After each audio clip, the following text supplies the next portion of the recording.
Hey there everyone, welcome back to another Game Vault video. As always, I'm Captain Beefy with the Game Vault. We're going to talk about a little Grand Theft Auto 6 today. And Take-Two CEO says Grand Theft Auto 6 won't cause violent behavior. I gotta say, I agree with him. Let's cue up the music and we'll talk about this.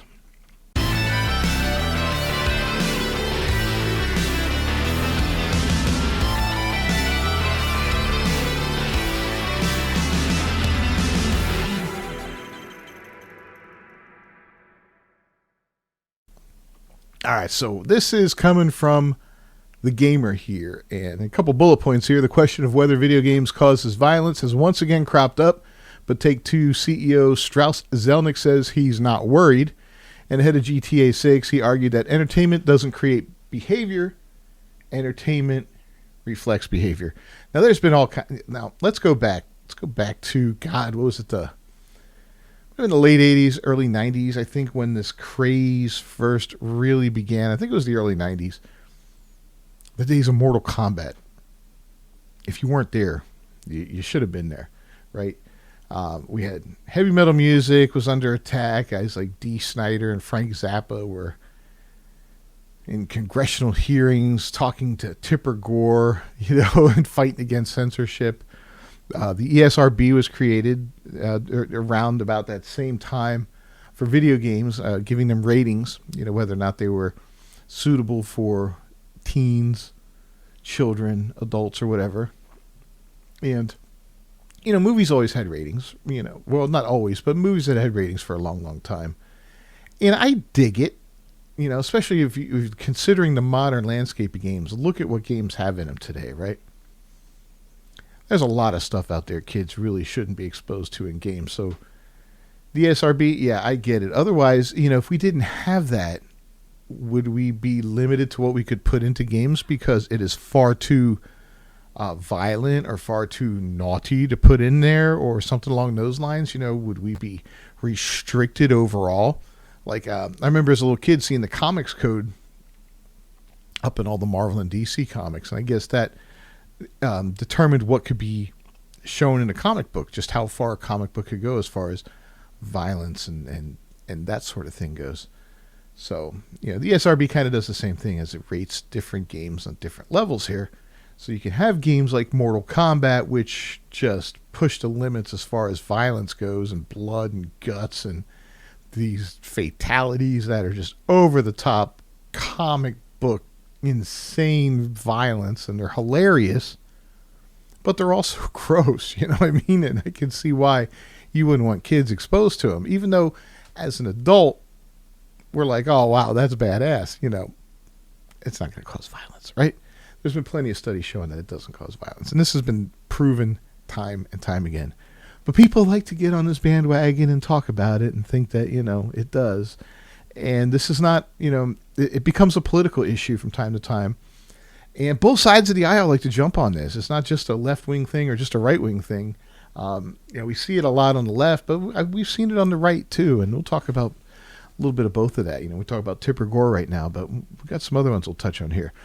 But yeah, the 90s saw an unprecedented boom in violent video games with icons like Mortal Kombat and Doom, stirring up so much controversy that the U.S. government even held 2 congressional hearings that led to the formation of the ESRB. But all these years later, news outlets across the political spectrum, as well as prominent political figures, still question whether video games cause violence. Just 2 years ago, French President Emmanuel Macron boldly claimed that social media and video games are fueling riots across the country, which he later apologized for, while President Donald Trump claimed in 2019 that video games were to blame for mass shootings.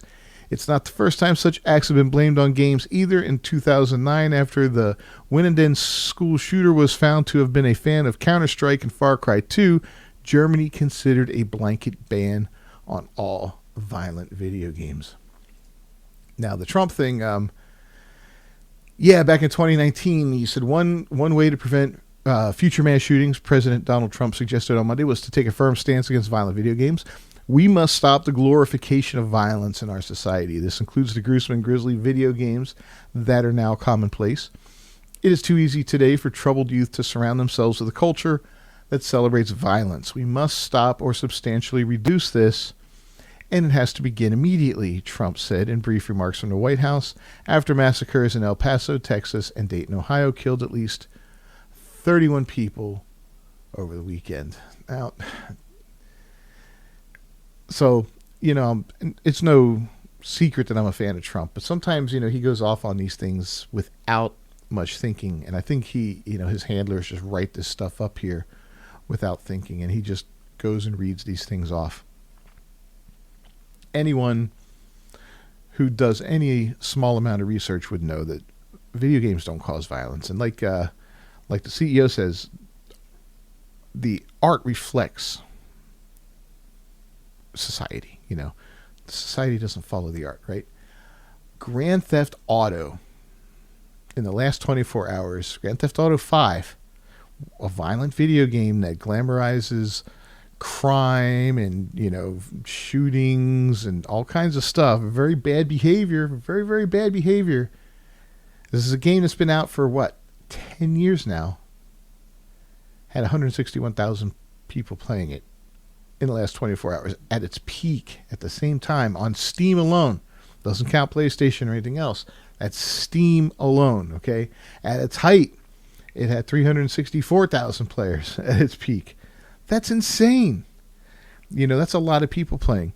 I think if video games cause violence, we'd be seeing a lot more of it than we do with those kind of numbers. That's just one violent game out of thousands and thousands of violent games. Call of Duty, right? There's another popular game. This is a franchise. I mean, God, man. Call of Duty has sold 500 million copies, okay? Black Ops 6 was their biggest release in the franchise history.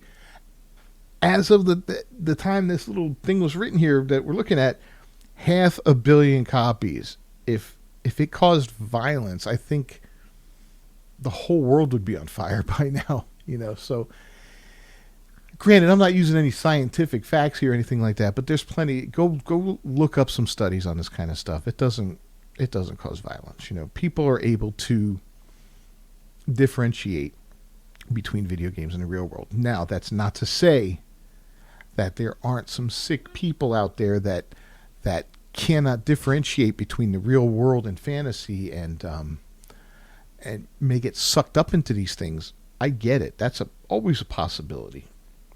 They may act out their fantasies in these games and want to take it into the real world. That's always a possibility, but that's an outlier. And that's a person that would have done something horrible anyway at some point in time.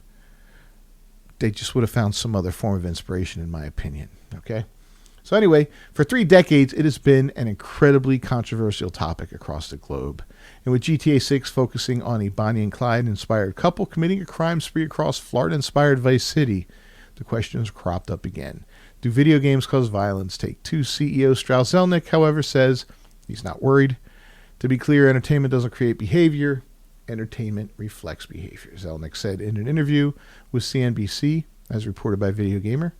Entertainment gives people an opportunity to release feelings, engage in feelings. Entertainment tells stories. The notion that entertainment creating behavior has been tested and disproved over and over again. And I've lived through this many times in my life. There was back in, I think it was the 80s and 90s, the great Satanist, the right-wing evangelists had the great Satanist panic, where they thought every musician from Ozzy Osbourne to whoever, was a minion of Satan, and you played their records backwards, and they were hiding messages in there, and all this other nonsense.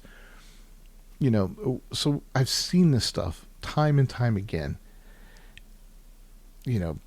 Ozzy, a couple of young men, if I remember correctly, this is one of the stories, ended themselves, and they blamed him. They wanted to hold him accountable because they listened to one of his songs that was called Suicide Solution, and they wanted to blame him for it. And again, these things, these young men would have done this anyway, despite the song. If you're that far gone, a song is not going to do that to you, right? Just like if you're that far gone, a video game is not going to turn you into a monster. you are already a monster. It's just, you're just waiting for the opportunity. Anyway, GTA 3 was a revolutionary game, and its influence can still be felt today. It swapped the top-down, pixelated world of its predecessors for a much more realistic 3D, at the time, open-world sandbox, making it easily among the biggest generational leaps in the medium's history. But it was hugely controversial at the time among mainstream media outlets. 2018, here's a little note. Side note, Zelnick was one of the many CEOs invited to meet President Trump to discuss violence in video games. I think Zelnick, I don't remember if it was him or not, was happy when Trump was not being reelected back in 2020 because he didn't want GTA 6 to be released in Trump's America, he said. I don't remember if it was him or if it was the game's director or what. But it's kind of ironic, isn't it? Because now he's back in the White House and it looks like GTA 6 is coming out in Trump's America, which is kind of funny. At least I think so. That's a little side note there. I don't remember who said it exactly. I have to look that up. Let me know in the comments if you remember who said that. But anyway, playing as an underworld criminal, Claude, in a sandbox where you could do anything like murder cops and running over pedestrians, made it an easy target. Indeed, it was criticized for allowing you to advance by getting more proficient at crime, as reported by Kotaku, and for being unfit for children, despite the aforementioned ESRB rating being born of the same panic in the 90s. However, as Zelnick argues, there isn't much basis for the claims that video games like GTA 3, Doom, or Mortal Kombat cause violence. The University of Oxford, you might have heard of them, investigated the question more thoroughly and found no relationship between aggressive behavior in teenagers and the amount of time spent playing video games. And this is just one of many studies. Nonetheless, the debate still rages on with every passing year. What do you guys think about that? Do you think there's any correlation? Like I said, I don't believe there's any correlation whatsoever. Now, there's no doubt that a lot of video game players do it to escape their lives. They do it to escape the world for one reason or another. They're not happy. And a video game gives you a more immersive way to entertain yourself, and far more than a movie, a book, or anything like that.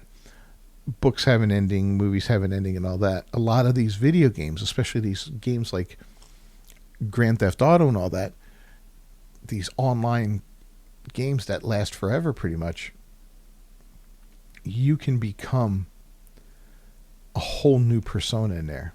World of Warcraft, whatever. You can become someone other than yourself and live a different life. So if you are unhappy, I think a lot of people use these to escape themselves. So maybe they do attract some fringe type personalities from time to time, as opposed to just the regular normal people that just want to play video games and have a good time. So I could see, that sort of thing happening from time to time. But otherwise, yeah, man, we're just having a good time, man. We're playing video games. I must have killed, I can't tell you my body count in the 50 years, the 40 some odd years I've been playing. I can't even begin to guess the body count. Zombies alone, I couldn't tell you the body count. I mean, my God. I guess I could load up Dead Island 2 and just tell you in that game alone how many I killed. It would be wild to get an idea.